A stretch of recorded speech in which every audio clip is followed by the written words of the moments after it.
Hello, everyone. Before we get started with today's show, I just got a quick announcement up top. Starting tomorrow, October 6th at 7 p.m. Pacific time, our very own Casey is going to be providing a free 3-week Enneagram class via Zoom. If you're interested at all, please check the show notes at irenicast.com/187. And you'll find all the information that you need to get a hold of Casey and be a part of that class. It starts tomorrow. If you're listening to this on the day it posts, if you listen to this after the fact and you might want to get in, you can still email Casey and figure out maybe you can kind of get in for the last couple weeks. We apologize for the last minute notice, but we want to make sure that this is an opportunity that our listeners get to take advantage of.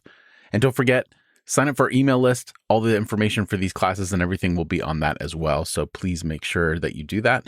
So we wanted to put that at the top of the show because it's happening so quickly. So again, if you are interested, go to the show notes, irenicast.com/187, and there'll be some information on how you can get a part of that Enneagram class that starts tomorrow. So without any further ado, here is today's episode.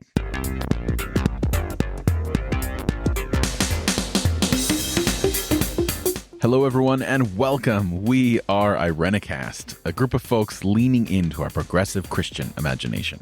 I'm Jeff. I'm Bonnie. I'm Casey. This is Rajeev. On the first and third Tuesday of every month, we provoke conversations for shifting perspective on theology and culture.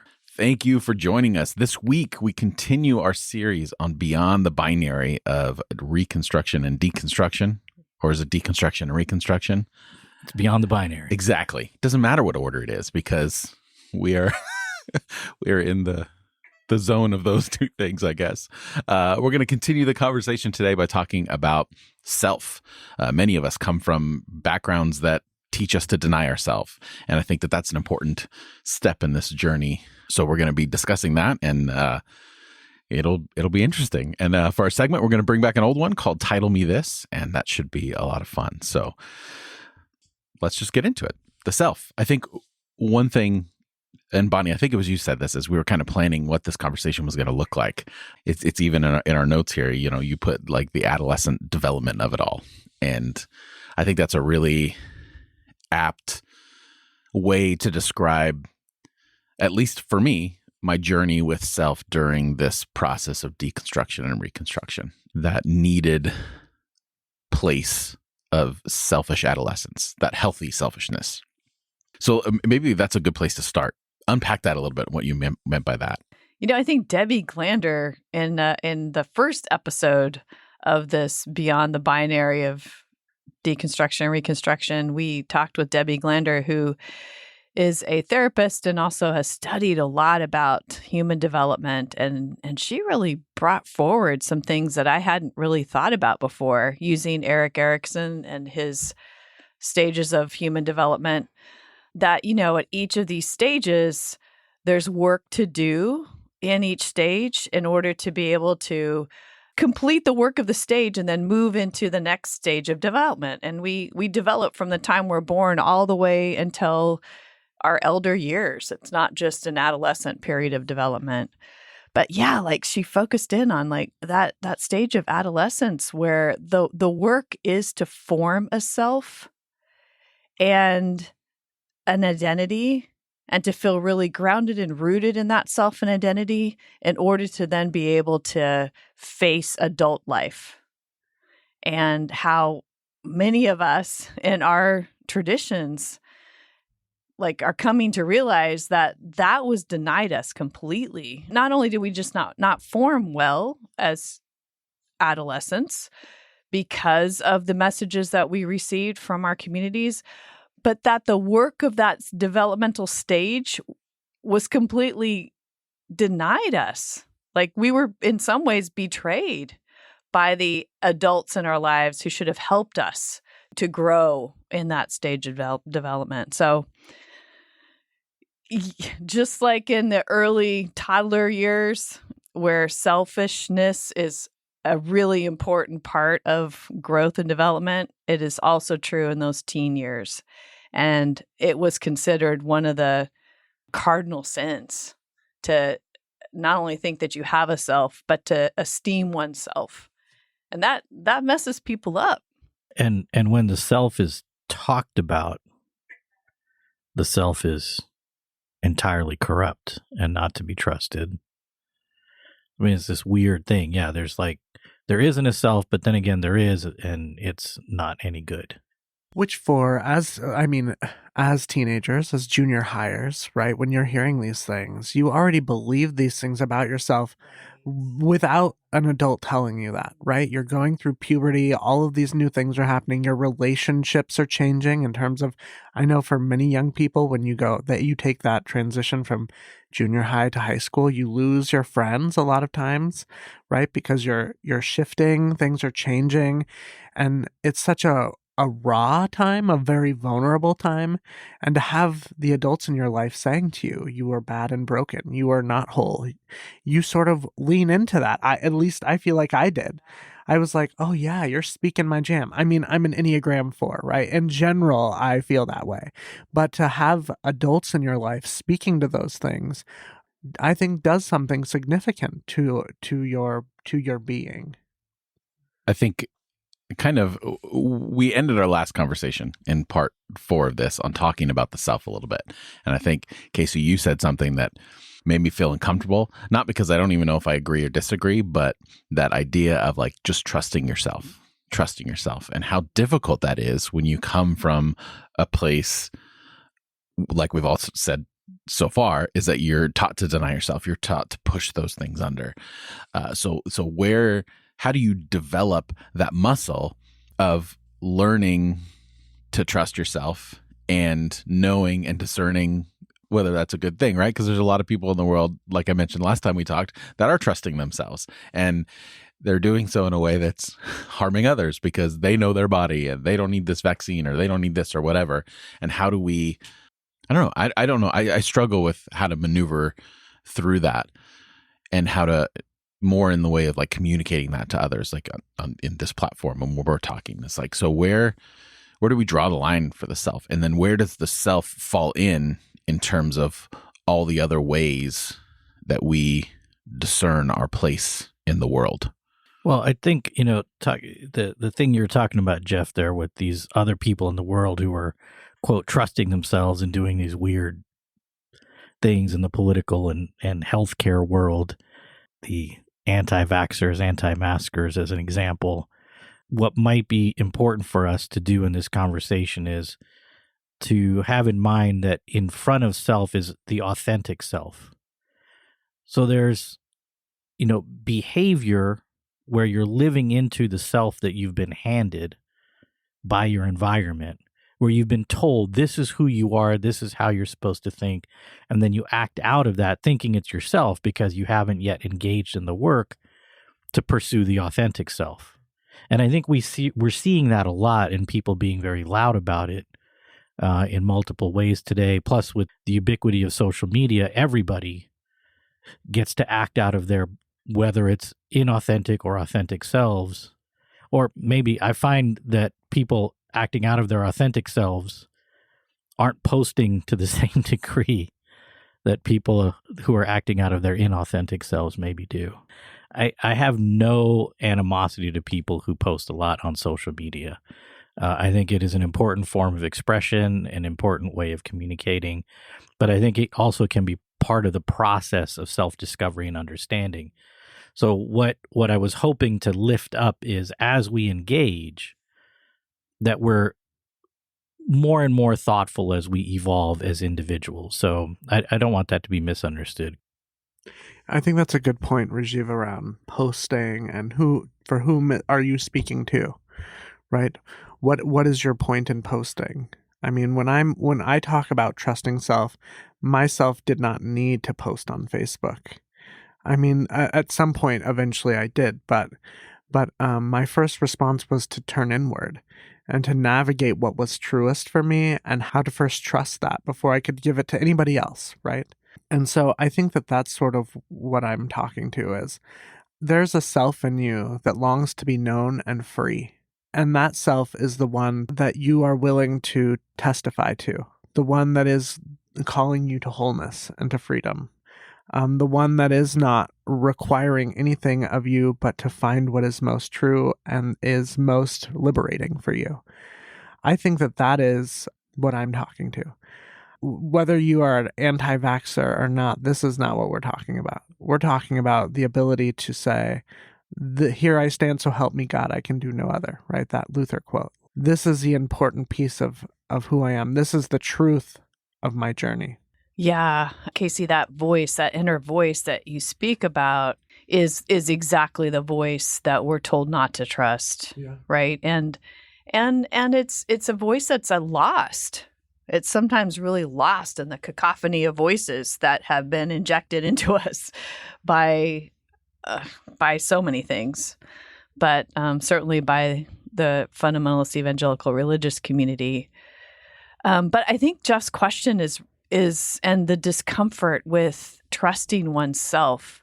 There's a lot there to think about and consider, because I think, first of all, we have not been allowed, if you've grown up or if you spent your adolescence in a high control environment, you're not allowed really to see yourself as a complex being. Like, the self is reduced. You have a sinful nature. That's the bottom line. You're in need of salvation. That's as much self-exploration as you need to do, more or less. And that's a very reductive way to think about the self when we are so complex. There's so many layers to the self. And I think once we awaken, like, part of the reconstruction process, for me anyway, was to awaken to the complexity, to like how I am so much. I have relational self. I have an embodied self. I have a shadow side. That's part of me too. It's part of my truest nature. I have a side that's like full of light and love and wants the best for everybody in the world. Like, all of these things are together who I am. And it's that voice, the voice that comes from an acknowledgement and the ability to embrace the complexity that is the self, that I think can be trusted. It takes a lot of work to become truly conscious of self. And especially when you've been, you've spent time in those high control environments. And I would argue that people who are saying, I'm trusting myself by thinking that I don't need a vaccine or whatever, I would disagree with that. I think that people are generally trusting other voices. They've given over their authority and the control over their own decision making to some other force. And so I would just push back against anybody who says that that's where they're getting their information from, is from some sort of sense of deep and true self. I would be like, really? Okay, let's unpack that a little bit. And I think that so a part of that shadow self that you're talking about, Bonnie, that often leads us to that negative inward place, comes from that place of scarcity, which I think is from outside of us.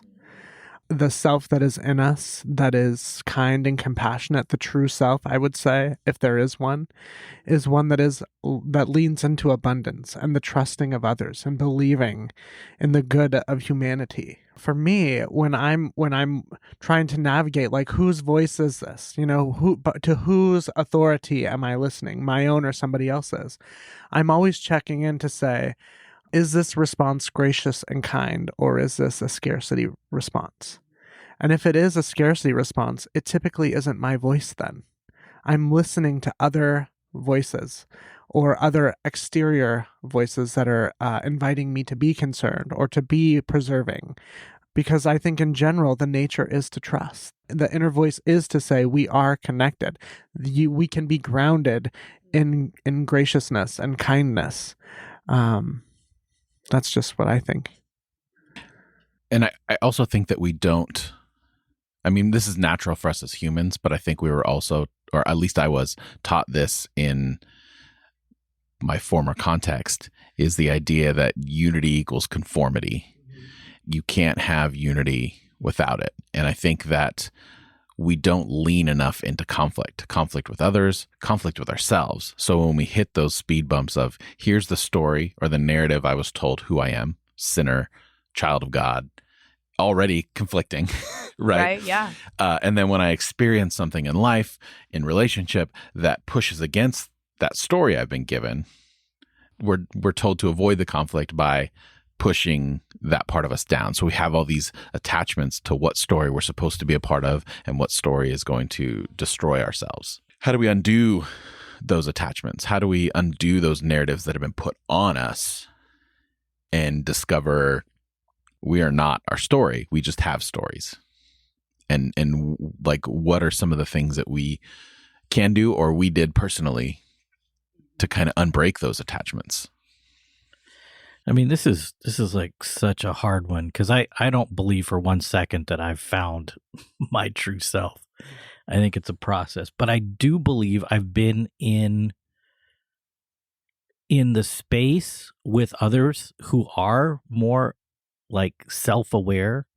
You know, maybe they didn't grow up with the same baggage that I did, and it feels weird to me because it's like my whole way of thinking and being and relating is, you know, very deeply flawed and just kind of messed up. So when I'm with somebody who's truly operating out of their authentic self, it just feels like I'm not exactly sure how to interpret, not exactly sure how to communicate. It's like the person is different enough that it's very noticeable to me. And troubling, and it there's just a lot of work to do. I think the first mistake, pitfall, whatever you want to call it, that is we could get into is to think of the self as a fixed entity, that it's like some sort of a kernel that you just have to figure out how to uncover or discover or go on the treasure hunt to find, recalling some of our last conversation about treasure hunts. My metaphysics, anyways, doesn't see self in that way. It sees self. Self is a process. Self is an ever-changing, ever-expanding reality. Each of us in our bodies and in our like soul spirits that we carry around in this earth, on this earth during our lifetimes, we have a unique process, self-process, that we embody and that we carry and that we use when we engage with people, but it's not fixed and it's ever connected to every other self. So it's in relationships. So there's always the giving and taking that's involved in being in relationship, and then there's also the process itself. So it's all very complex, very expansive, and the story lie that we're told, I think, is that it's simple, it's clear, it's defined, it's sick, and there's a remedy, a cure. Like all of those stories are, in my mind, so incomplete and short-sighted and unhelpful. So it's more like, it's not really like a discovery process as much as it is an awakening or a consciousness. I keep coming back to that word, and I'm not sure exactly why, but a consciousness to, I'm gonna use language that sounds really woo-woo and probably doesn't make a lot of sense, but it's because language falls short sometimes. But it's a consciousness, an awareness, an awakening to who we are that's different from all the other selves out there. And yet it's also who we are that is in relationship to all the other selves out there. One thing that your thoughts are causing me to think about is maybe approaching this as in singular terms is really inhibiting in unhealthy ways. Maybe we in and of ourselves are somewhat of a plurality of selves that come together and are constantly interacting, sometimes in supportive ways, sometimes in harmful ways. And that idea of a singular self, that kernel you were talking about. I wonder if that might be why we struggle so much. Well, I think that goes back to one right way, right? I mean, we grew up believing that there was one way to everything, one right way. The invitation, again, you will continue to hear us say is just start going. No, it doesn't matter the direction. Right. Just start going. I mean, this is where Enneagram language can be helpful, right? I mean, the Enneagram helps us to see that shadow side and to see the benefits of some of those things that we might characterize as our identity or who we are. But even those things fall short of the complexity of who we are, I think is what you were saying earlier, Bonnie. And so then what we reach for is story. If I can add all of these things, maybe then I am the sum of these things. And that isn't true either. We are not the sum of our stories. We have the ability to sort of walk away from these. These are stories about us. They are not us, right? And these are all really important pieces of our direction, but they do not have to be the ultimate end, right? I mean, again, I say this all the time, but one of the things I love best about your relationship, Rajeev and Bonnie, is this question that I have heard you ask on multiple occasions to one another. Who are you today? Who are you today? One of our Christmas episodes, I think it was, we went around asking questions.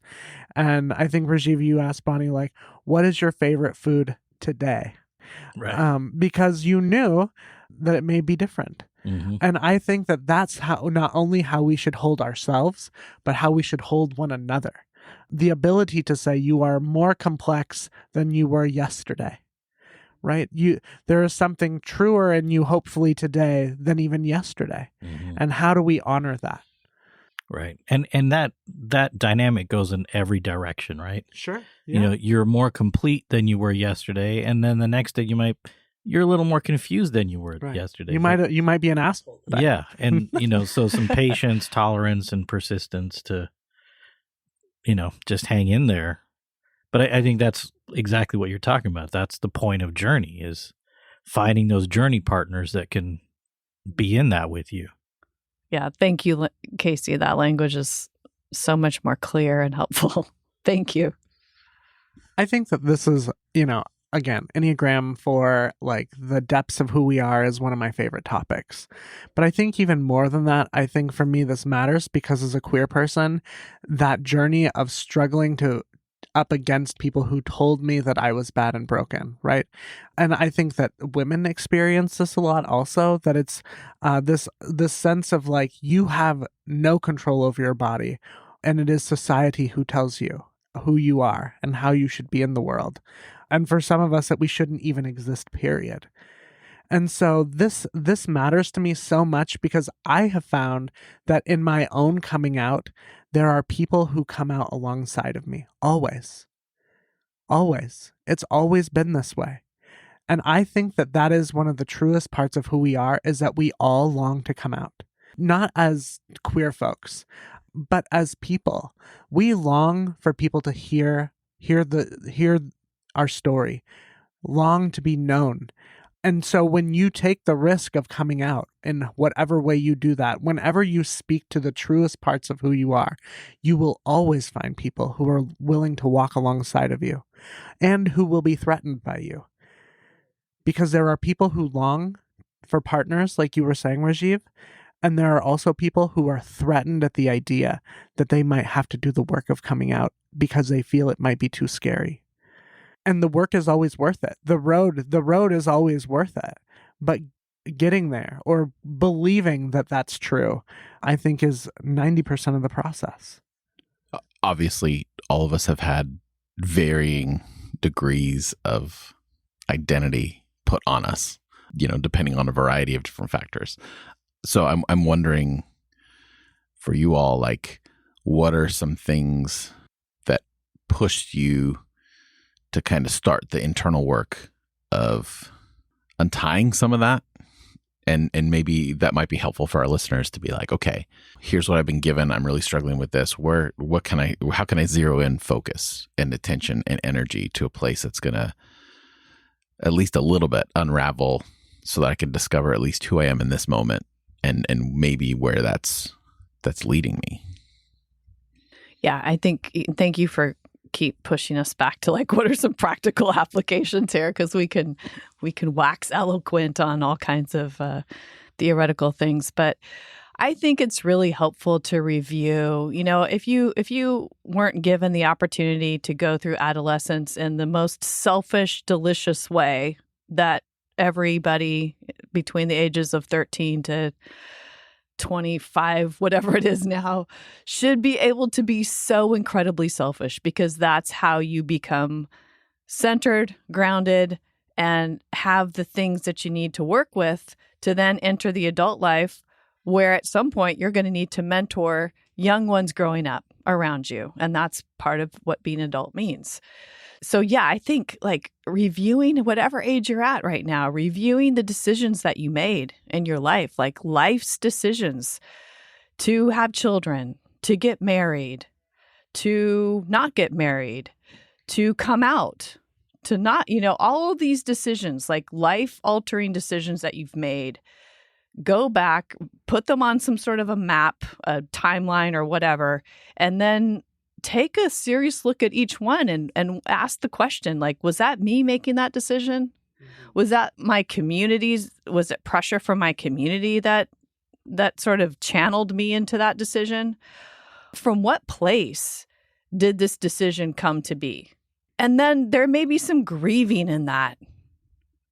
And I think one of the most powerful ways to awaken self is through grief. Because the truest, deepest, authentic self knows how to grieve. Once one experiences grief, and sometimes it's grief over, like, I didn't make this decision and now I'm living in the wake of it and I'm responsible and I am going to have to incorporate, for the rest of my life, this decision is going to impact me. I'm kind of sad that it wasn't me that actually made the decision, that I have to grieve this now. I have to grieve that. And I have to then use that information that I get from the grief as I think about my future life and things that I'll teach the young people in my life or whatever. Yeah, that's one place to start, like actually reflecting on those life-altering forks in the road and really consider, did you make that decision to turn left or right or go straight? Did you make the decision to incorporate these people into your life or to not? I'll just really deeply consider and see what awakens in that process. A question that a mentor friend of mine currently has been asking some of us, Quinita Roberson, she was on the podcast, is what decisions might you make if you were loving yourself? Yeah. Those are the sorts of questions I think we're trying to get at when we're talking about an informed self moving forward. I can tell you that I struggle with this question a lot. It's an important one, for any of us who are seeking to continue to work towards finding self. What does it look like when you love yourself enough to make decisions that will impact you? Some of the hardest decisions we will make are the right ones, and they come with a toll and a cost, right? But when you can get to that place of loving yourself and advocating for yourself and speaking your truth, there's nothing more liberating than that. Right. And it comes at a cost. It's hard. That's right. But nothing more liberating, and freedom is where we're headed. Right. This goes back to our last conversation when Rajeev got a little squirmy when we were saying narrow is the road to life and those that find it are few. And Rajeev was like, damn that. But those narrow road moments are the toll bridges of our life.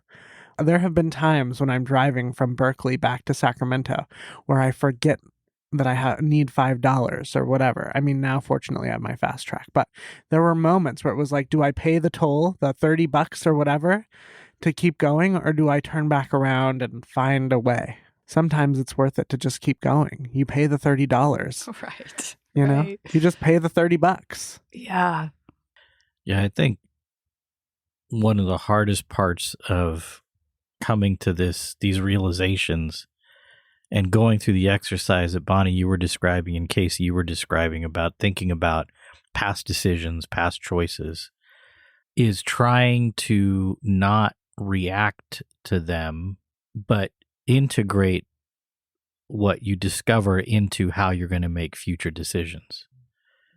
Because we're making decisions all the time to either reaffirm a past decision or change the course of a past decision. You might decide something once. You might, when you're a kid, you promise for life, right? To be best friends or to never do this or that. And, things change. Yeah, I imagine that for many people, and this was true of myself, is that when you start asking those questions and you start going down that path, there's a sense of feeling trapped.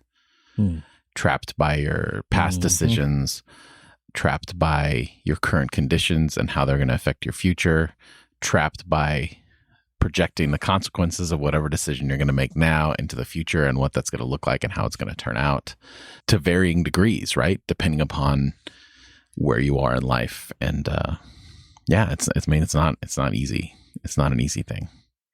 Yeah, and that sense of being trapped by your decisions is part of, I think, what we're talking about when we say like, we aren't our stories, which is a lot easier to say. That's like such a great little short platitude. It's a lot easier to say than it is to actually feel and live into.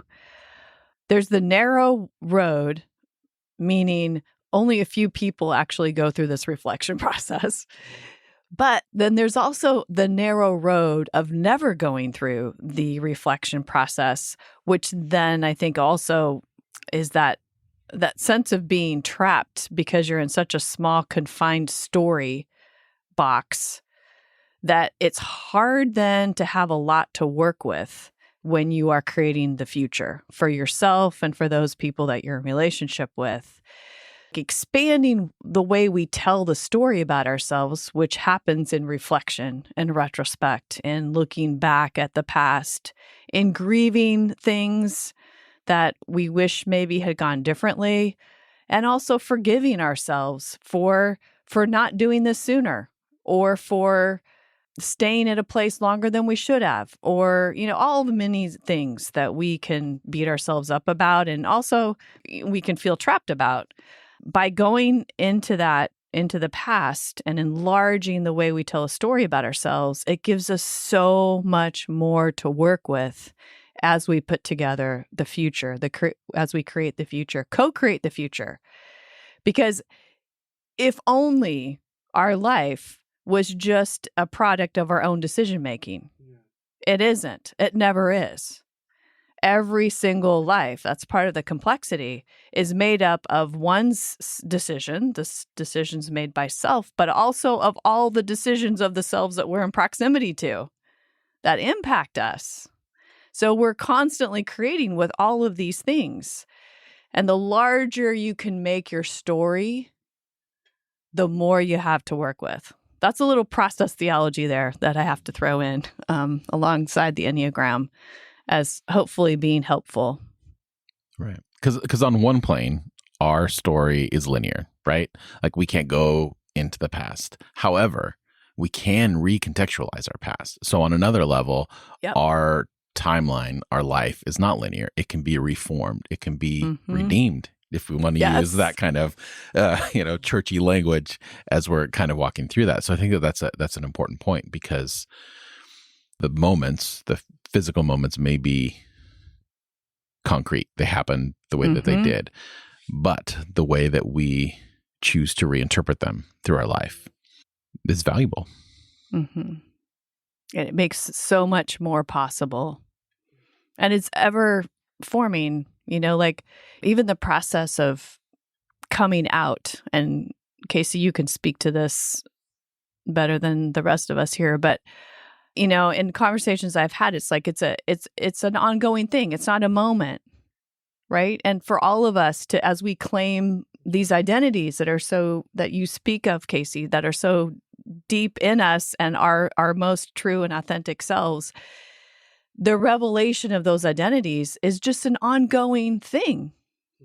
It's an ongoing process.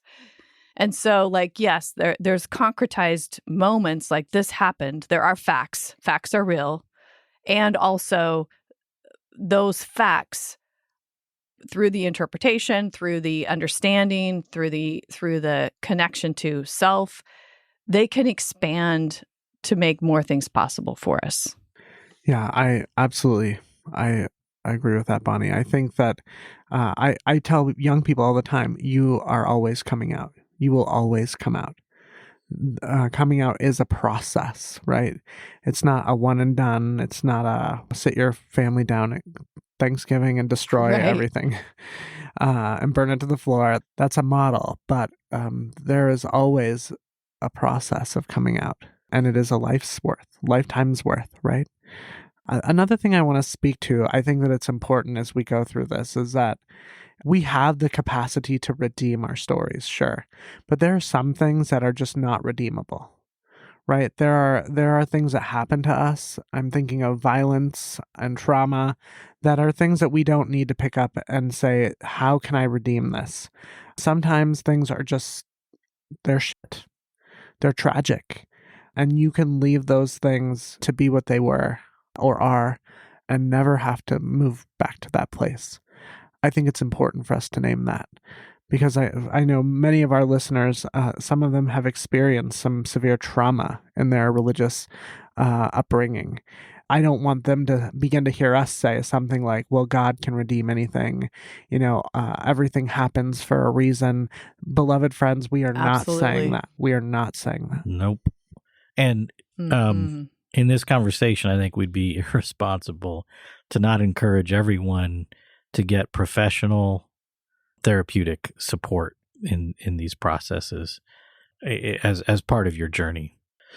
Not the Christian counselor who has an office in the church basement, but like real licensed professional therapeutic support. Many of us have done it. I've done it. I'm still in it, and it's been monumentally helpful. Right. Any final words from anyone before we kind of close out this portion of our ongoing discussion on Beyond the Binary? Yeah, I think I know we talked a little bit about the shadow side of self. The sinful nature and all, and being a worthless person except for the worth that one has in Christ, and all of that sort of language, that we can sometimes think of the shadow side as being that, as being the sinful nature. And I just want to be clear that that's not at all what I meant. That some of the identities, and I'm speaking to women in particular, but others too, that some of our identities that are put on us is to be helping and kind and good. Never say anything that's going to discourage or hurt somebody. To always be seen as the gentle, kind soul.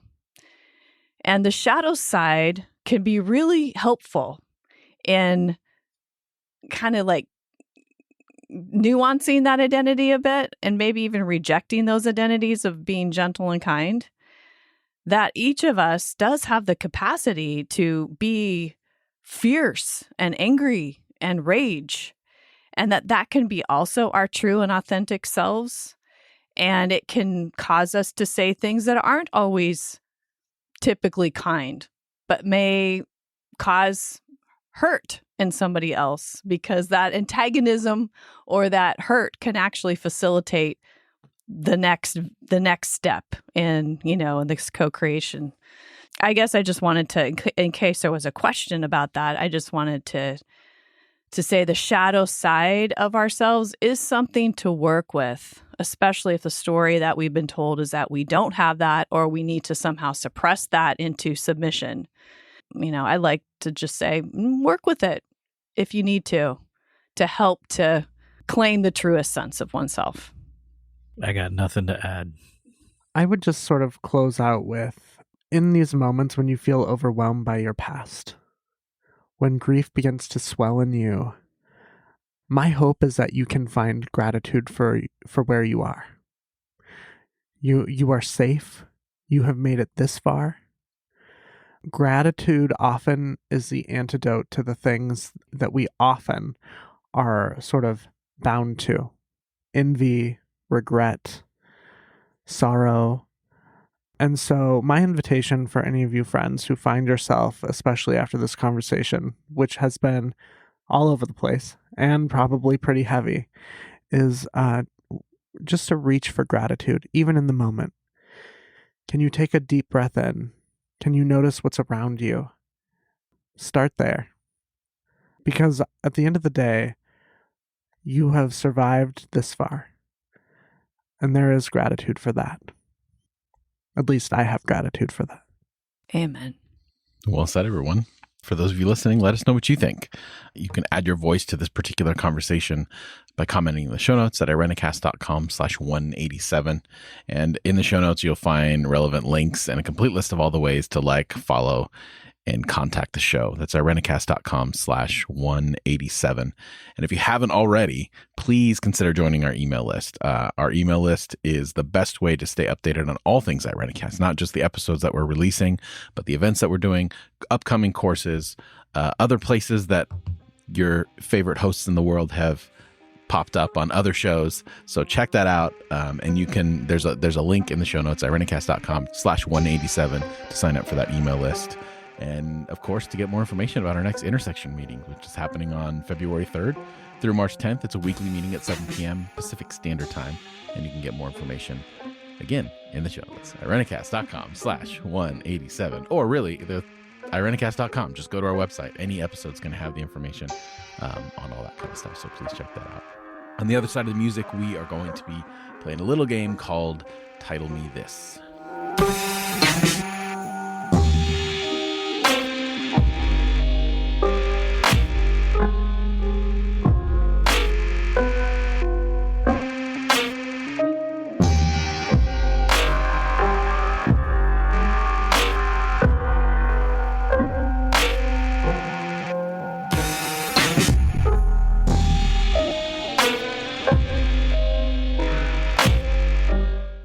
We are on the other side of the music, and we are going to be playing Title Me This. How this works is each of us, and we're calling this the Epic Drama Edition. So how this is going to work is that we have all curated different plot synopsises from some sort of fictional drama, whether it's coming from a book, movie, graphic novel, whatever.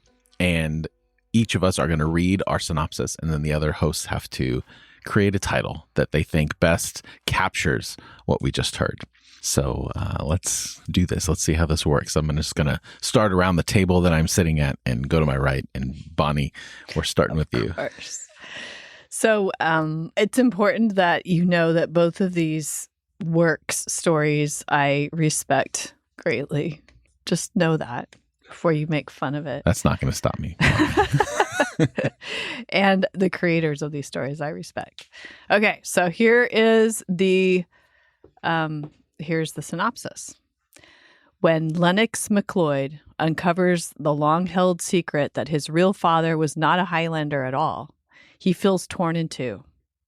Setting off on a quest to discover his true identity, he encounters the beautiful tapestry weaver Nora Brody at Stirling Castle. Sparks fly between them. And when a shameful incident drives her away from Stirling, Lennox agrees that Nora can travel with him, and love blooms. In London, a wondrous fate awaits Lennox, but Nora is convinced there is no place for her in his future. What title do you give that? He is not your daddy, bye girl, bye. There you go. I was going to go daddy issues or daddy issues. Just another United Kingdom love story. Yeah. Of which there are so many great ones. So should I tell you the real title? White people and their swords. And do we know this author? We do. Yeah. We know this author. So the title is Quest of the Highlander. And it's by a friend of mine, actually.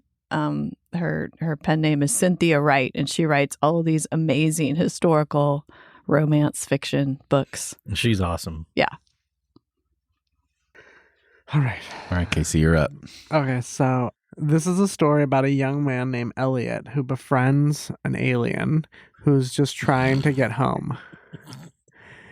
And you wouldn't believe it, but the government catches wind of this. Believe it. The government catches wind of this and tries to catch the alien. And so this quest is this young man, Elliot, trying his best to get his new friend home. When bicycles fly.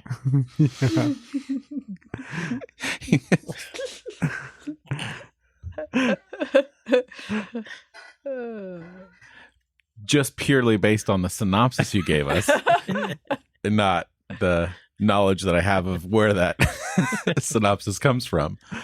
I would say, how do you come up with a new title for ET?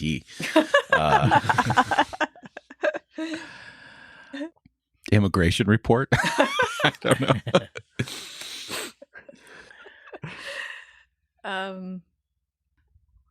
I just want to say like Bad Government or something like that. Is that everyone? Did you? Yep. Yeah. E.T. So I think that was mine. E.T. That was great. All right. The family O from a prominent capital in Asia is torn apart by adultery.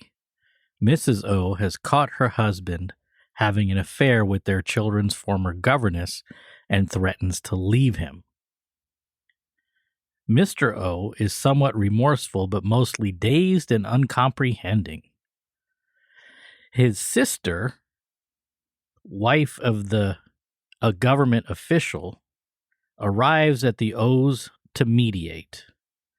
Eventually, she is able to bring reconciliation to the couple. Sounds like a late night Cinemax film, Nanny Diaries. I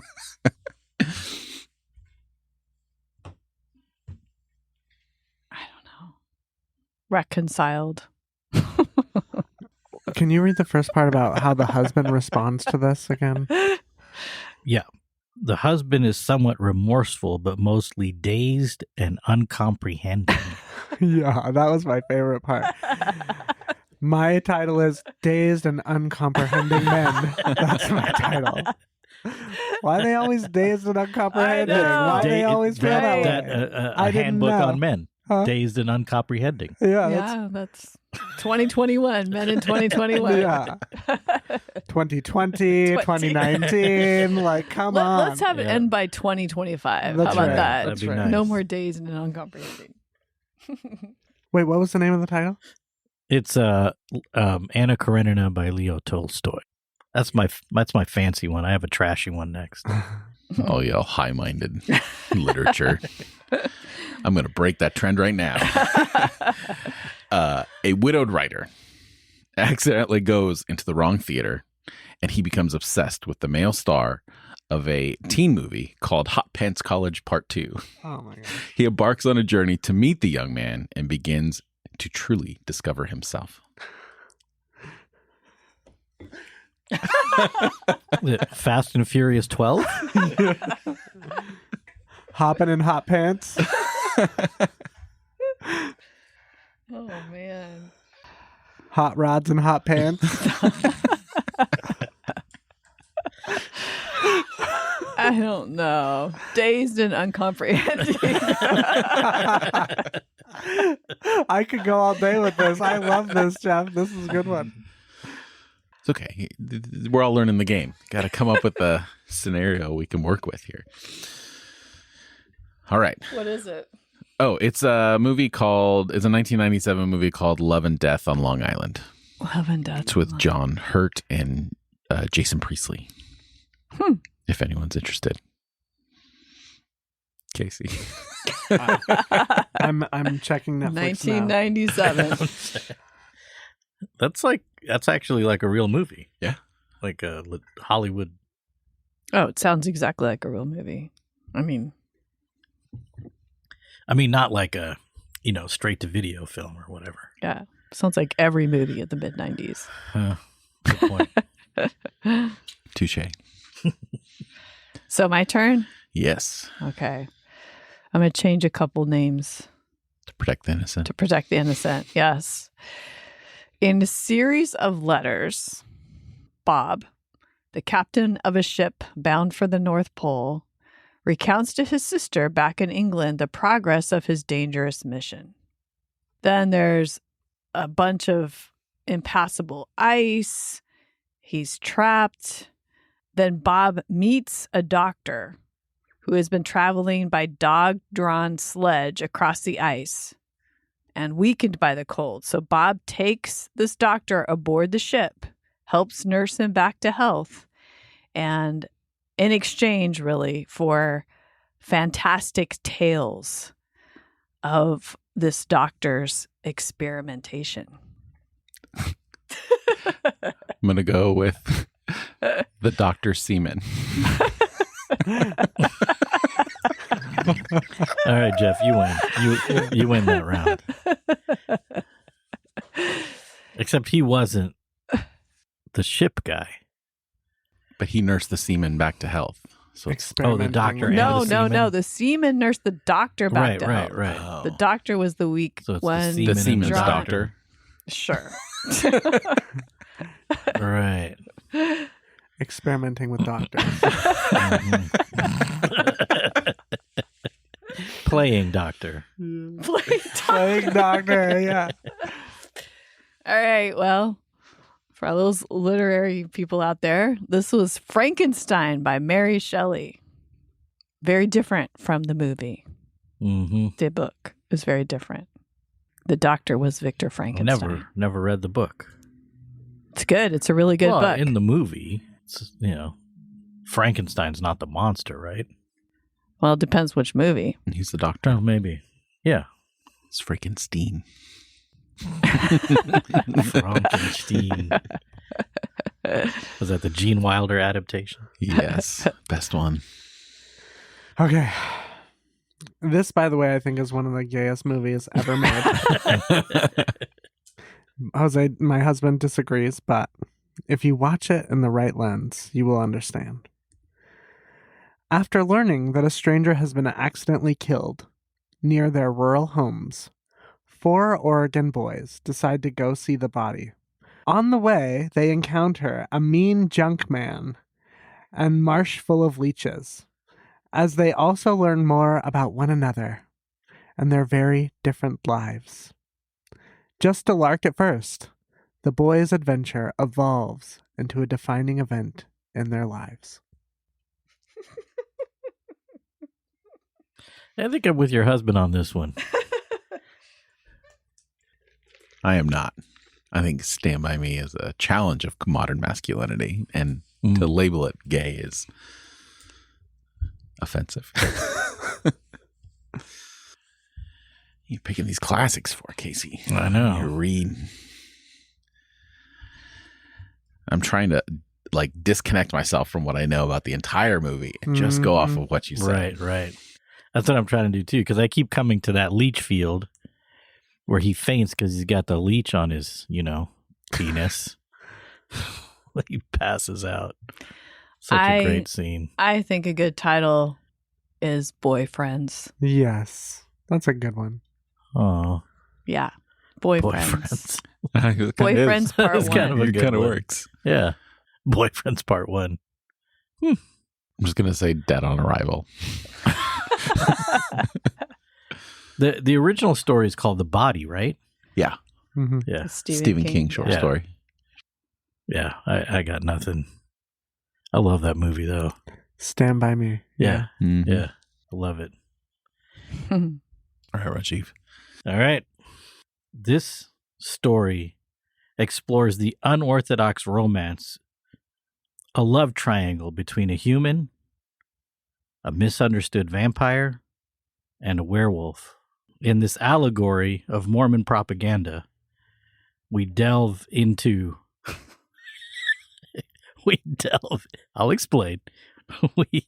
We delve into the secret lives of an ancient rainforest.